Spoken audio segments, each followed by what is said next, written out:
Welcome to Shore Perspectives, a community feature of WESR Radio, highlighting the spirit of the shore from those who call it home.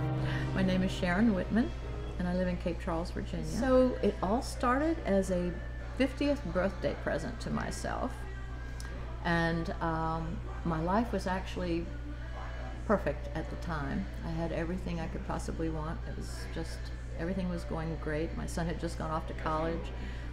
Redecorated my condo. I had a thriving business, and I said, oh my goodness, what could make it better? And I thought of a motorcycle.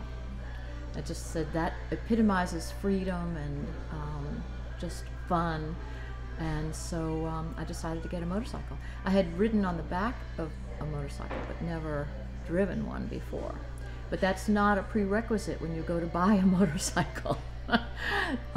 They just say, okay, here it is. And so there I was. I had to learn how to ride this motorcycle. And so it was fun, but it was daunting, absolutely daunting, to be out on the road with traffic and then to have, just the open space next to you. And I didn't know how to maneuver going up a hill, how to stop. How to hold on, how to make it not fall over. I mean, I just had to learn everything, but it was just fun being out there. So it was worth it. But graded bridges, trying to go over that because it makes it wobble, and that frightened me. So I avoided graded bridges whenever possible. And but I was learning, and I started riding with a group of women. And that was a good way to start because they were very supportive and very helpful. And one day they said, we're going to go over to Ephrata. I was up in Pennsylvania at the time. I lived in Chadds Ford. And I said, okay, I'd never been to Ephrata. So we all drove over there, and we parked our bikes, and there was a big parking lot. And there were lots and lots of people around and lots of motorcycles, but we just walked around for a little bit looking at other motorcycles and talking to people. And when I came back to my motorcycle, there was a man standing next to it. And first thing he says is, oh, how do you like your Sportster? And I said, I love it. I said, I'm having the time of my life. And I looked over, and he had the same motorcycle I had, almost exactly, same color and everything, only he had this huge gas tank on his, and mine was the little small gas tank. And so I said, why do you have that big gas tank on there? Leading question. And he said, well, I'm getting ready to take a trip. So I'm thinking to myself, okay, he's going to California or Alaska maybe even. And I said, well, where are you going? And he said, I'm going around the world. And so I was intrigued immediately because, okay, for instance, how do you do that? How do you get your motorcycle from place to place, and who's going with you? And I had all these questions. So we stood there and talked for another hour. And he was looking for people to go with him, but he hadn't found anybody yet. And the more he talked about it, the more I said, I've got to learn more about this. So eventually, after we talked more and more and more, I decided I am going on this trip. And I said, what is it that I need to do to prove to you that I can do this? That I'm not going to be a burden. He was not looking for a woman to go with him. I'm sure he expected a man. But I said, I can do this. I'm strong. I'm independent. I just want to do this. I wanted to travel. I wanted to see all these amazing places that I'd read about all my life. And he says, well, you should probably get about $40,000, in the bank. He says, that's what it'll probably cost each of us. And I said, whew, $40,000. I didn't have $40,000. So I went home and I put my house on the market the next day, and it sold within 2 weeks. And I sold all my furniture. I sold my jewelry. I sold whatever I could. And I finally got the $40,000 together. And I went back and I said, okay, here's the money. And he says, well, you're serious, aren't you? And I said, yes, I am serious. So that's how it started. Then we just started planning, and it took at least another year. All the documentation and to get the bikes ready. He took tools with him because he was the mechanic, and I ended up being the logistics person. And it was just, it was an amazing way to travel. What did you do and where did you go? Well, we ended up going through 63 countries on 6 continents. It took 2.5 years. We had originally thought we might do 100 countries. We said, let's go up through Canada and go to Alaska first, because they're English-speaking countries for one. So we figured we could test the bikes out, see if they were worthy, see if they were going to even be able to make it around the world, because we weren't sure. We had done a lot of riding around Pennsylvania before that, but nothing, that prepared us really for what we found. So after we went through Canada and Alaska, we came back down through California, and then our first country was Mexico that we were going to go into, where I had taken Spanish in high school, so I figured, sure, we'll be fine.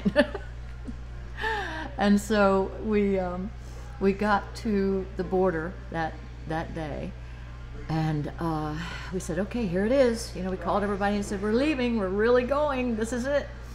And we had nothing really left at home, but so we headed out, went into Mexico. They waved us right through the border, and which was astonishing for me, because I figured they're going to stop us and ask us all kinds of questions. We had to show our documentation, and that didn't happen. They just waved us right through. So I said, phew, okay. So we're driving down, every group of people we thought was going to rob us. We just, had read all the things the State Department had said and believed them, and so we were very nervous. And then we get about 60 kilometers down into Mexico, and we had to stop. And they stopped us, and said, pull over and show us your documentation, and, in Spanish, they're saying this. And so we did. We pulled over, and I showed them everything I had, our passports and our, the carnets and, all the paperwork we had. And they said, well, you don't have what you need to continue in this country. And I said, what do you mean we don't have it? This is everything they said we needed. No, you have to go back to the border and get this piece of paper that says it's okay for you to travel in this country. I said, wait a minute, go back? No, that's not in the plan. But we did. They turned us around, and it was late in the afternoon, so we got back to the border around, it's getting dark. So we decided to cross back into the United States for that evening. And so the next morning when we got up, we're standing at the border and, just finishing breakfast and looking down this road that we had gone the day before and thinking, talking, and I'm crying because I'm saying, how in the world are we ever going to get around the world? We can't even get into the first country, basically, without, problems. And it's just, should we go back? Should we just, not do this? And all these doubts, and it was horrible. And then finally, we're holding on to each other, and we're realizing we don't have anything to go back to. We can't go back. We have to keep going forward, no matter what. We found out what that piece of paper was that we needed. We got that, and then we continued. So that was really sort of the first idea that we were going to have some trouble. But I wrote on my windscreen, I said, just keep going, because that's what we had to do, was just keep going, no matter what.